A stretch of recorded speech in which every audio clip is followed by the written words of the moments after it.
Bersyukur adalah melihat kebaikan Tuhan di dalam setiap keterpurukan. Oleh sebab itu, bersyukurlah kepada Tuhan. Mari kita berdoa bersama. Tuhan yang kami kasihi, pada saat ini kami bersyukur. Engkau memberikan kami kesempatan untuk merenungkan kebenaran firman-Mu. Kami menyadari keterbatasan, ketidakmampuan, dan juga kerapuhan kami untuk melihat akan firman yang begitu indah dalam hidup kami. Berkatilah sehingga Engkau beranugerah sehingga firman ini boleh kami pahami dan boleh kami lakukan. Berkati hamba-Mu yang penuh keterbatasan dan juga kekurangan. Biarlah Tuhan sendiri menolong dan juga memampukan.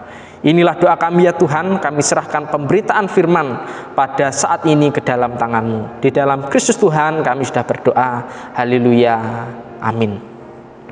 Shalom Bapak Ibu Saudara yang dikasihi Tuhan. Saya percaya dan juga saya meyakini di mana kasih dan kemurahan Tuhan tidak akan pernah terlepas di dalam kehidupan kita.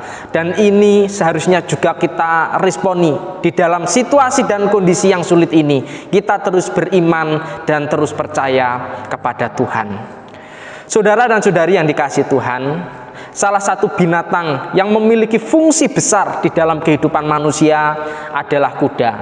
Kuda adalah salah satu binatang yang digunakan untuk menjadi alat transportasi, mempermudah manusia untuk berpindah dari satu tempat ke tempat yang lain. Kuda juga digunakan untuk mengangkut barang-barang yang manusia miliki sehingga itu dapat meringankannya. Bahkan kuda pun juga dapat dikonsumsi. Dagingnya cukup enak kalau disate atau dibuat olahan-olahan yang lain, dan susunya juga dapat diminum sehingga menyehatkan tubuh kita. Selain itu, zaman dahulu kuda juga digunakan untuk menjadi alat perang ketika seorang raja atau prajurit ketika ada suatu permasalahan dengan kerajaan atau dengan orang-orang yang lain. Sehingga kuda ini bagi orang zaman dahulu itu sangat penting. Kuda selain memiliki fungsi yang cukup luar biasa, ternyata kuda juga memiliki perlambangan dan juga memiliki arti yang istimewa, baik zaman dahulu bahkan juga zaman sekarang. Kuda melambangkan kekuatan, kekuasaan, jabatan, keindahan, keagungan di dalam kehidupan manusia ketika memiliki dan juga menungganginya. Pada zaman sekarang ini pun juga istilah kuda digunakan di dalam dunia otomotif, yaitu untuk mendefinisikan bagaimana kekuatan mobil atau kendaraan-kendaraan yang mereka miliki, seperti 100 tenaga kuda, 900 tenaga kuda, atau 1000 tenaga kuda. Bapak Ibu yang dikasihi Tuhan, di sini kita akan membahas mengenai kuda, namun bukan secara historis, tetapi di dalam perlambangan itu sendiri. Mari kita buka Alkitab kita yang diambil di dalam Wahyu pasal yang ke-6 ayat yang pertama sampai ayat yang ke-8. Ketika kita membaca pada pasal yang ke-6 ini ada 17 ayat. Dan saya hanya memilih ayat yang pertama sampai ayat yang ke-8. Kenapa saya memilih ke-8 ayat ini? Karena menjelaskan peristiwa yang sedang terjadi dan akan terjadi. Dan ayat yang ke-9 sampai ayat yang ke-17 menjelaskan respon, akibat dan dampak dari ayat pertama sampai ayat yang ke-8 ini. Dan saya akan membacakannya bagi kita semua. Wahyu pasal yang ke-6 ayat yang pertama sampai ayat yang ke-8. Demikianlah firman Tuhan. Maka aku melihat anak domba itu membuka yang pertama dari ketujuh materai itu, dan aku mendengar yang pertama dari keempat makhluk itu berkata dengan suara bagaikan bunyi guruh, mari. Dan aku melihat sesungguhnya ada seekor kuda putih, dan orang yang menungganginya memegang sebuah panah, dan kepadanya dikaruniakan sebuah mahkota. Lalu ia maju sebagai pemenang untuk merebut kemenangan. Dan ketika anak domba itu membuka materai yang kedua, aku mendengar makhluk yang kedua berkata, "Mari." Ayat yang keempat, dan majulah seekor kuda lain, seekor kuda merah padam, dan orang yang menungganginya dikaruniakan kuasa untuk mengambil damai sejahtera dari atas bumi, sehingga mereka saling membunuh, dan kepadanya dikaruniakan sebilah pedang yang besar. Dan ketika anak domba itu membuka materai yang ketiga, aku mendengar makhluk yang ketiga berkata, "Mari." Dan aku melihat sesungguhnya ada seekor kuda hitam, dan orang yang menungganginya memegang sebuah timbangan di tangannya. Dan aku mendengar seperti ada suara di tengah-tengah keempat makhluk itu berkata, "Secupak gandum sedinar dan 3 cupak jelai sedinar, tetapi janganlah rusakkan minyak dan anggur itu." Ayat yang ketujuh, dan ketika anak domba itu membuka materai yang keempat, aku mendengar suara makhluk yang keempat berkata, "Mari." Dan aku melihat sesungguhnya ada seekor kuda hijau kuning, dan orang yang menungganginya bernama Maut, dan kerajaan maut mengikutinya. Dan kepadanya mereka diberikan kuasa atas 1/4 dari bumi untuk membunuh dengan pedang, dan dengan kelaparan dan sampar, dan dengan binatang-binatang buas yang di bumi. Bapak, Ibu, dan Saudara yang dikasihi Tuhan, pasal yang ke-6 menjelaskan bagaimana Yohanes diperlihatkan anak domba yang telah disembelih itu memiliki tanduk 7 dan memiliki mata, mendapatkan suatu kepercayaan karena dia adalah pribadi yang layak untuk menerima gulungan kitab itu, dan juga membuka materai satu demi satu dari ke-7 materai yang ada di surga tersebut. Dan di sini kita melihat ketika materai itu dibuka, maka timbullah satu demi satu kuda yang muncul ketika makhluk-makhluk itu berkata, "Mari." Dan di sini kita memiliki tema, yaitu anak domba yang menyatakan peristiwa. Anak domba yang menyatakan peristiwa. Peristiwa apa yang Yohanes lihat pada waktu itu?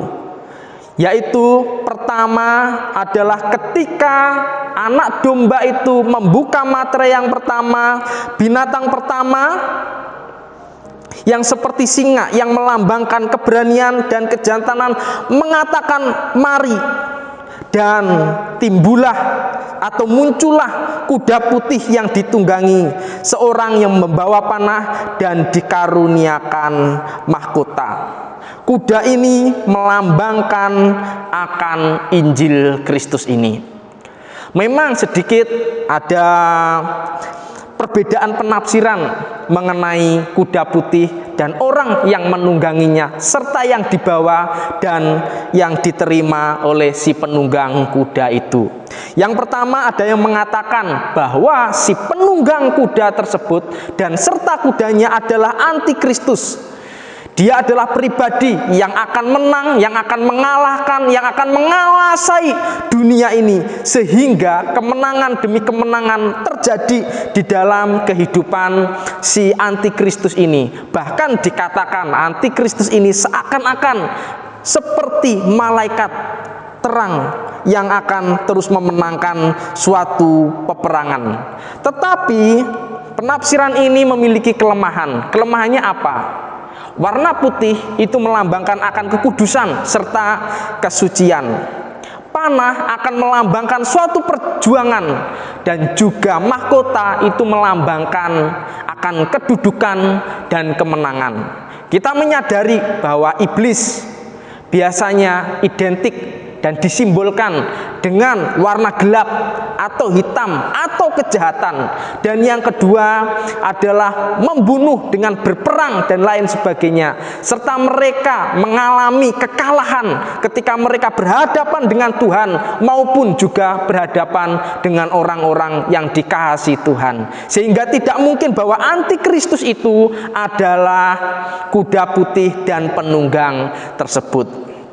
Penafsiran yang kedua adalah pasukan Persia, yang dimana beberapa orang mengatakan bahwa pasukan Persia adalah pasukan yang cukup besar dan melakukan suatu ekspedisi menjajah bangsa yang begitu banyak sehingga dapat dikatakan menguasai sepertiga dari dunia ini. Tetapi ketika kita melihat sejarah, ada satu kerajaan yang tidak mereka dapat kuasai, yaitu Romawi, dan pada akhirnya kerajaan Media atau Persia ini hancur dan Romawilah yang berkuasa. Sehingga penafsiran yang kedua ini juga kurang tepat. Yang ketiga, yang kemungkinan tepat adalah Kristus yang dilambangkan sebagai pribadi yang kudus, yang suci berwarna putih tersebut, di mana dia menunggangi kuda yang melambangkan akan ketangguhannya, yang membawa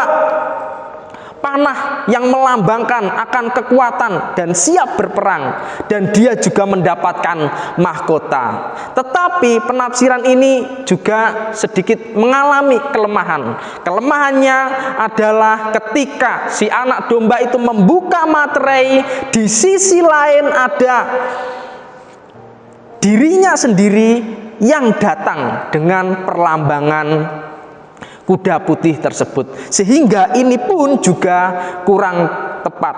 Dan kuda ini pada waktu itu hanya melambangkan sementara saja untuk Kristus itu. Tetapi Injil Kristus ini adalah penafsiran bagi sebagian orang cukup tepat. Mengapa saya mengatakan demikian? Karena Injil Kristus itu dari dahulu, sekarang, dan akan datang tidak akan berubah.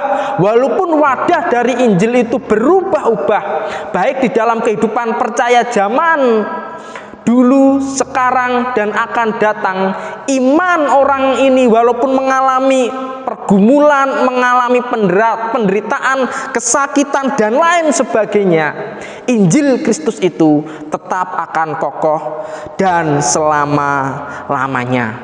Kita menyadari di zaman Yohanes banyak orang yang dimana mereka mengalami penderitaan, penganiayaan, pengucilan, pengasingan, bahkan mereka dibunuh karena percaya serta mengakui imannya kepada Kristus pada saat itu. Walaupun mereka mengalami penderitaan, mereka tetap berjuang seperti seorang prajurit yang membawa panah tersebut. Dan ketika mereka berjuang, tanpa mereka sadari dan disadari, mereka mendapatkan suatu mahkota, yaitu mahkota kehidupan yang memenangkan mereka, dan pada akhirnya mereka mendapatkan kehidupan kekal bersama dengan Kristus. Dan ketika mereka meninggal dan berada di dalam kerajaan surga, Injil itu terus diwariskan dan terus ada dari generasi demi generasi.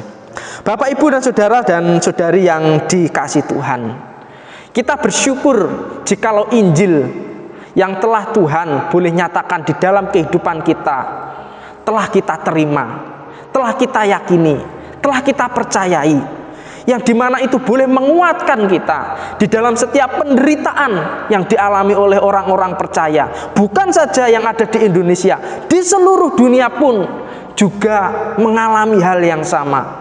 Kristus akan terus tinggal di dalam setiap kehidupan kita, memampukan, menguatkan, dan juga memberikan ketangguhan di dalam kehidupan kita, seperti seekor singa yang kuat di dalam kehidupan kita. Ketika kita merasa jatuh, ketika kita merasa lemah, ketika kita merasa tidak berdaya, dan ketika kita merasa tidak mampu, kasih dan kemurahan Tuhan akan memampukan kita untuk menjaga Injil itu terus ada di dalam hidup kita.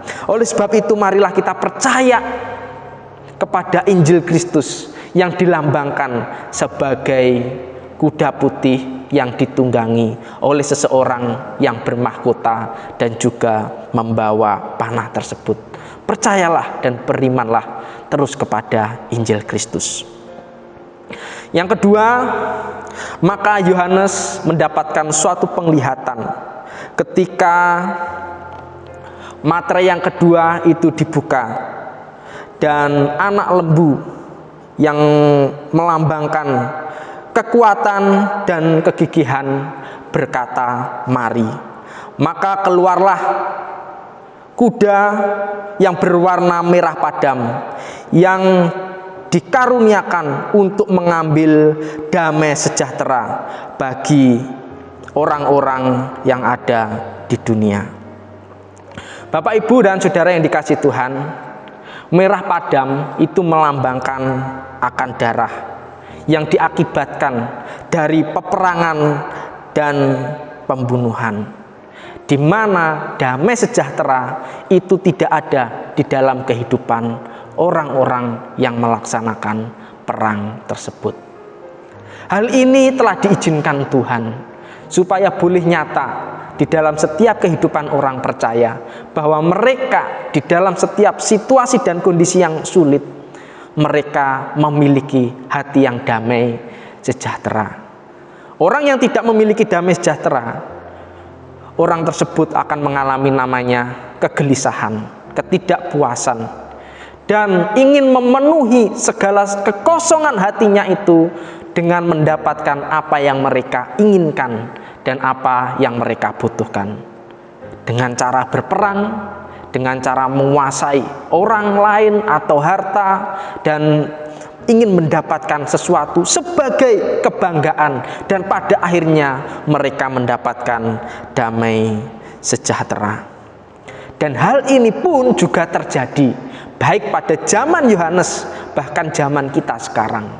Ketika kita merenungkan beberapa tahun belakang ini, atau beberapa puluh atau ratus tahun belakangan ini, ternyata orang-orang yang mengalami ketidakpuasan itu cukuplah banyak dan luar biasa, sehingga terjadi peperangan. Pada tanggal 28 Juli 1914 sampai 11 November 1918 terjadilah Perang Dunia Pertama, yang dimana negara satu dengan negara yang lain beradu ingin mendapatkan kepuasan atas wilayah mereka, atas harta mereka, atas kedudukan mereka, atas kehormatan mereka. Dan pada akhirnya apa yang terjadi? Lebih dari 9 juta orang mati karena Perang Dunia Pertama. Dan pada tahun 1939 sampai 1945 terjadi perang lagi yang kedua, di mana bangsa bukan saja di Eropa, tetapi di Amerika, bahkan di Asia, di Afrika, dan semua negara hampir melaksanakan namanya peperangan, sehingga banyak orang yang meninggal karena ketidakpuasan negara, pemerintah, dan lain sebagainya. Dan timbullah korban sebanyak 62 juta jiwa lebih. Bahkan kita melihat dan mendengar dari sejarah di mana banyak orang dibantai di daerah negara Jerman. 2 kota hancur, yaitu kita melihat sejarah Hiroshima dan Nagasaki. Ini merupakan suatu hal yang luar biasa. Peperangan demi peperangan terjadi. Dan apakah peperangan pada zaman sekarang ini masih ada? Menurut saya tetap masih ada. Karena ketidakpuasan, karena tidak adanya Kristus di dalam hati mereka nyata. Mereka ingin membutuhkan sesuatu yang memuaskan. Tetapi bersyukurlah bagi kita sebagai orang Kristen. Kita memiliki damai sejahtera yang tidak diambil daripada kita. Kita mengalami ketenangan, kita mengalami kenyamanan, kita mengalami keteduhan hati dan kedamaian jiwa ketika kita terus bersandar dan terus berserah kepada Kristus. Walaupun kita menyadari bahwa keadaan yang kita alami ini merupakan suatu keadaan yang tidak mudah dan dikatakan begitu sulit, tetapi bagi orang yang memiliki Kristus di dalam hidupnya, mereka akan mampu di dalam setiap kesulitan dan mereka tetap mengatakan kemuliaan bagi Tuhan walaupun mengalami namanya penderitaan. Oleh sebab itu bersyukurlah ketika kita memiliki Kristus, karena ada damai sejahtera dan berkat yang begitu luar biasa yang dimana tidak didapatkan oleh orang lain. Bersyukurlah akan kedamaian yang tidak diambil daripada kita. Dan yang ketiga, Yohanes melihat anak domba itu membuka materai yang ketiga. Dan anak manusia yang melambangkan akan kecerdasan dan kecerdikan itu berkata, "Mari." Dan muncullah kuda hitam dan penunggangnya membawa timbangan. Dan terdengar suara yang berkata, "Secupak gandum sedinar dan 3 cupak jelai sedinar. Tetapi janganlah rusakkan minyak dan anggur itu." Kuda hitam dan orang yang membawa timbangan itu melambangkan akan namanya kelaparan. Mengapa saya mengatakan demikian? Karena di beberapa ayat ini, atau khususnya ayat yang ke-6 ini, Yohanes melihat 4 jenis makanan yang cukup umum di daerah Yohanes tinggal, yaitu yang pertama adalah gandum, yang kedua jelai, yang ketiga minyak, dan yang keempat adalah anggur. Dan dikatakan secupak. Secupak adalah ukuran beberapa bulir gandum. Dan jika dimasak, beberapa bulir gandum ini menghasilkan 1 potong roti. Sangat sedikit sekali. Bahkan ketika kita makan 1 potong roti pun ketika kita lapar, itu tidak akan mengenyangkan. Tetapi hal ini menunjukkan betapa mahalnya 1 potong roti ini. Karena dibeli dengan 1 dinar. Dan 1 dinar itu adalah upah pekerja seseorang selama 1 hari.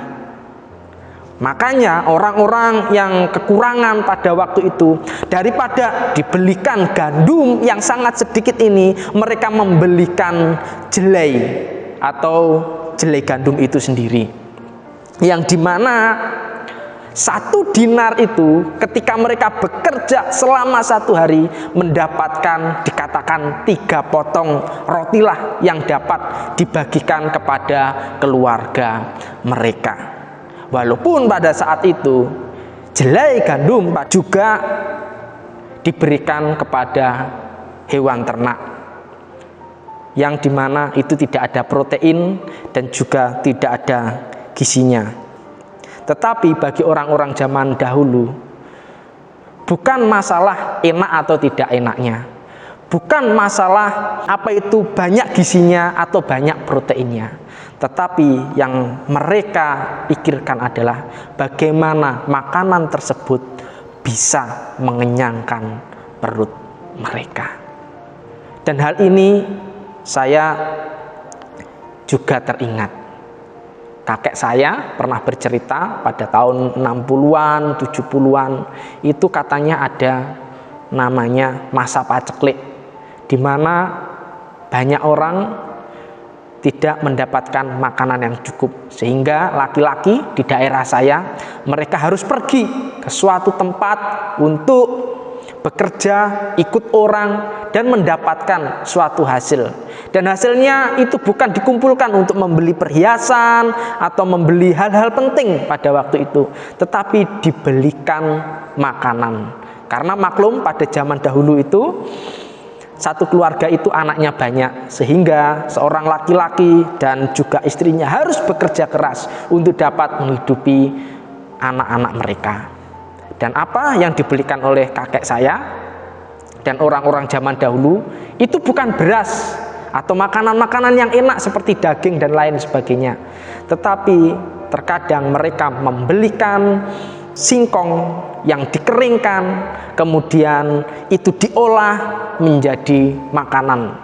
Kalau sekarang ini kita sebut dengan tiwul, nasi yang terbuat dari singkong. Harganya cukup murah, tetapi bukan masalah enaknya, bukan masalah bergizinya, tetapi untuk mendapatkan kepuasan anak-anaknya kenyang atas makanan yang diberikan. Dan dikatakan juga gandum dan jelai boleh saja tidak ada, tetapi ada dua bahan penting yang tidak boleh mereka tinggalkan, yaitu minyak dan juga anggur. Mengapa dua bahan ini penting? Hal ini tidak terlepas pada tahun 92 Masehi, di mana Kaisar Domitianus mengatakan dan mengeluarkan dekrit bahwa di daerah Italia tidak ada orang yang boleh menanam atau membuat kebun anggur. Dan dia juga mengatakan bahwa di daerah kekuasaannya harus memusnahkan kebun anggur sebanyak setengah. Artinya kalau ada kebun anggur luasnya 2 hektar, 1 hektarnya harus dimusnahkan. Hal ini menjadi suatu pergumulan yang begitu berat bagi orang-orang yang tinggal di Asia Kecil, yang dimana Yohanes memberikan suratnya kepada mereka, karena minyak itu adalah bahan untuk memasak.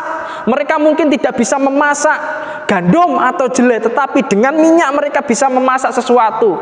Dan anggur adalah suatu minuman yang digunakan sehari-hari kehidupan mereka. Jikalau tidak ada anggur, mereka juga akan mengalami kerepotan pada waktu itu. Dan banyak petani anggur pada waktu itu merasa sedih. Saudara-saudari yang dikasihi Tuhan, kelaparan telah melanda pada waktu itu. Dan juga kelaparan, sadar atau tidak kita sadari, juga terjadi pada zaman sekarang ini.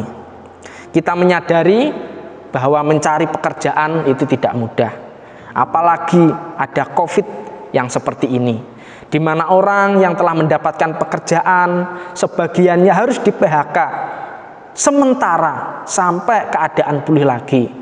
Dan setelah di PHK tidak mendapatkan pekerjaan, tidak sedikit orang yang membuka usaha baru di dalam kehidupan mereka. Mungkin jualan kue, jualan makanan, atau membuat jus buah untuk menyambung kehidupan mereka. Tetapi apa yang terjadi? Ketika mereka berusaha, kehidupan mereka tidak semakin baik, tetapi semakin buruk, bahkan mereka merugi. Orang-orang banyak yang mengatakan kita bisa bertahan saja, itu sudah bersyukur.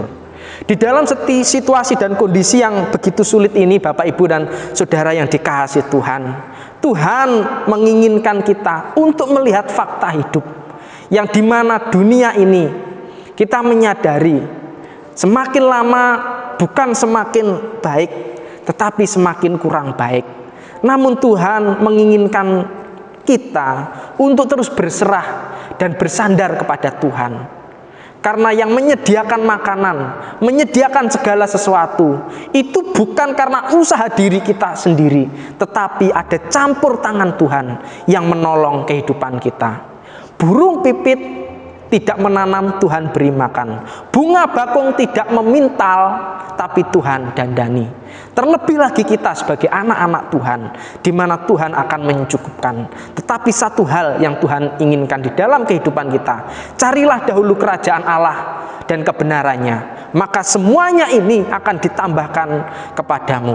Jadi fokus yang utama di dalam kehidupan kita adalah datang kepada Tuhan dan bekerja semaksimal apa yang kita bisa lakukan, sehingga Tuhan akan memelihara kehidupan kita dan kita mendapatkan damai sejahtera karena pertolongan Tuhan. Dan yang terakhir, Bapak, Ibu, dan saudara-saudari yang dikasihi Tuhan, maka Yohanes melihat anak domba itu membuka materai yang keempat.